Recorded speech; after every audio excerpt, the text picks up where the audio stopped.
Bonjour, ici Chantal pour le Jardin botanique du Nouveau-Brunswick. Vous savez, l'utilisation des fines herbes dans la cuisine, ça fait vraiment longtemps que ça existe. Que ce soit la gastache ici, la marjolaine, la sarriette, le basilic et en fait toutes les autres.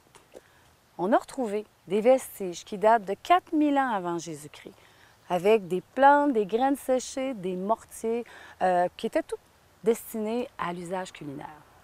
On sait que quand on met des fines herbes dans notre alimentation, bien, ça ajoute vraiment du bon goût et de l'arôme à nos plats. Mais ce qu'on sait moins, c'est que ces plantes-là ont des vertus thérapeutiques. Alors qu'on parle de l'estragon français ici, de la nette, de la coriandre, de la livèche, et bien, de toutes les autres fines herbes, elles sont toutes digestives. Il y en a beaucoup d'entre elles aussi qui sont antiseptiques, comme l'origan ici. On a le romarin, le thym, la lavande, le laurier, la menthe. Il y en a beaucoup.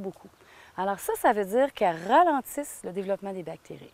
Donc autrefois, on s'en servait pour finalement aider à la conservation des aliments. Vous savez, c'était une époque où il n'y en avait pas de réfrigération.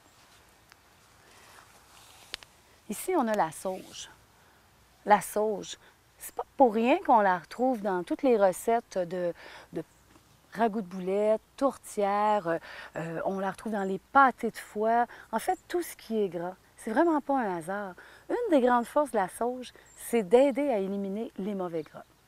Alors ça, c'est vraiment intéressant de voir le lien entre leurs propriétés et notre alimentation. C'est comme ça avec chacune des herbes aromatiques. Chacune a des propriétés bien spécifiques à elle. Alors moi, je vous dis, venez nous voir à l'herboristerie. On a une grande variété de fines herbes. Ça va nous faire plaisir de vous accueillir, de partager avec vous, que ce soit par le biais d'une visite guidée, d'un atelier spécialisé ou même juste en passant, tout ce qui entoure le fascinant monde, en fait, des herbes aromatiques et médicinales.